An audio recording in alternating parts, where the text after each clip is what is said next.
1st, July 4th, 1776, the unanimous declaration of the 13 United States of America. When in the course of human events it becomes necessary for one people to dissolve the political bands which have connected them with another, and to assume among the powers of the earth the separate and equal station to which the laws of nature and of nature's God entitle them, a decent respect to the opinions of mankind requires that they should declare the causes which impelled them to this separation. We hold these truths to be self-evident, that all men are created equal, that they are endowed by their Creator with certain unalienable rights, that among these are life, liberty, and the pursuits of happiness, that to secure these rights governments are instituted among men deriving their just powers from the consent of the governed. That whenever any form of government becomes destructive of these ends, it is the right of the people to alter or to abolish it, and to institute new governments laying its foundation on such principles and organizing its powers in such form as to them shall seem most likely to affect their safety and happiness. Prudence indeed will dictate that governments long established should not be changed for light and transient causes, and accordingly all experience has shown that mankind is more disposed to suffer, while evils are sufferable, than to right themselves by abolishing the forms to which they are accustomed. But when a long train of abuses and usurpations, pursuing apparently the same object, evinces a design to reduce them under absolute despotism, it is their right, it is their duty, to throw off such government and to provide new guards for their future security.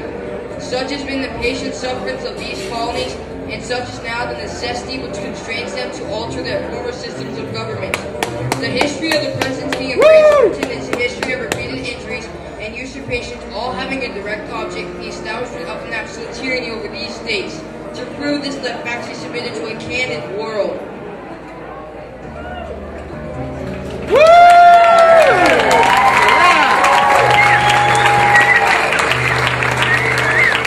has refused to assent to laws, the most wholesome and necessary for the public good.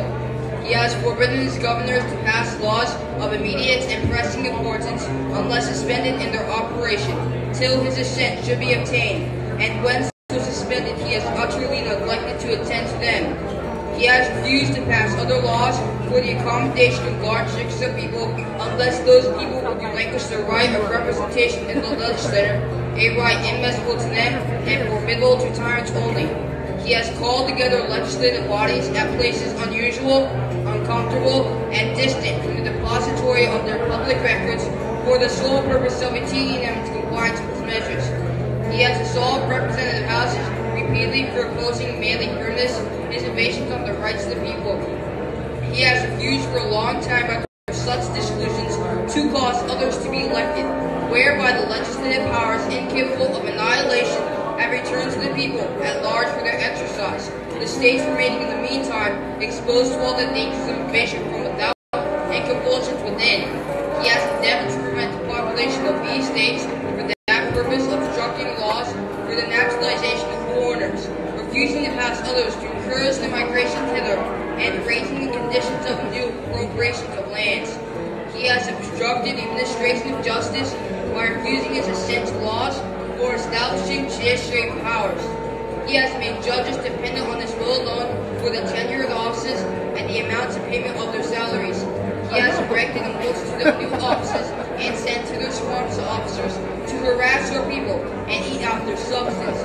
He has kept among us, in times of peace, standing armies without the consent of our legislators. He has effected to render the military independent of and superior to the civil power.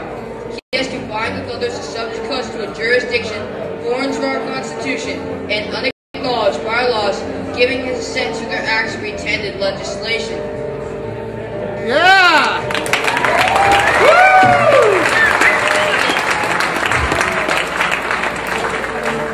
For quartering large bodies of our troops among us, for protecting them by a mock trial from punishment for any murders which they should commit on the inhabitants of these states, for cutting off our trade with all parts of the world, for imposing taxes on us without our consent, for depriving us in many cases of the benefit of trial by jury, for transporting us beyond seas to be tried for pretended offenses, for abolishing the free system of English laws in a neighboring province, establishing therein an arbitrary government and enlarging its boundaries so as to render it at once an example and fit instrument for introducing the same absolute rules to these colonies.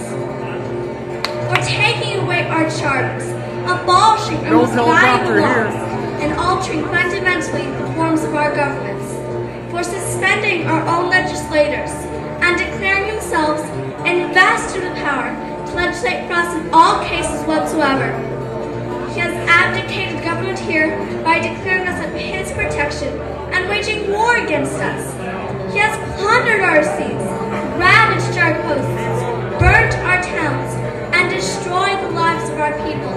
He is at this time transporting large armies of foreign mercenaries to complete the works of death, desolation, and tyranny already begun with the circumstances of cruelty and perfidy, scarcely paralleled in the most barbarous ages, and totally unworthy the head of a civilized nation. He has constrained our fellow citizens, taken captive on the high seas to bear arms against their country, to become the executioners of their friends and brethren, or to fall themselves by their hands.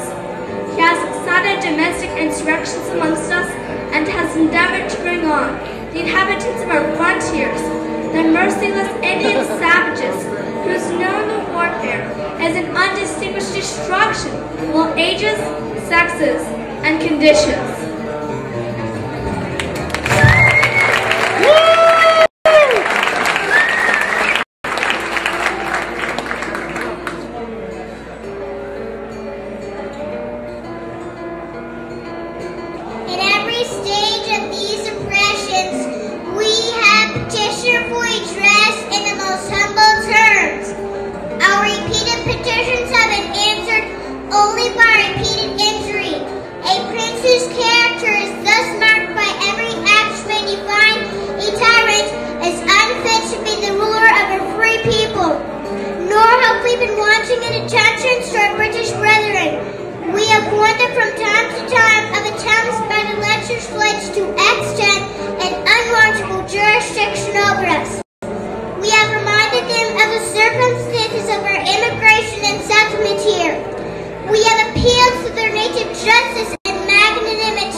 Family, everybody. Give them another big round of applause. Those kids were awesome. You know, a quick Gentlemen,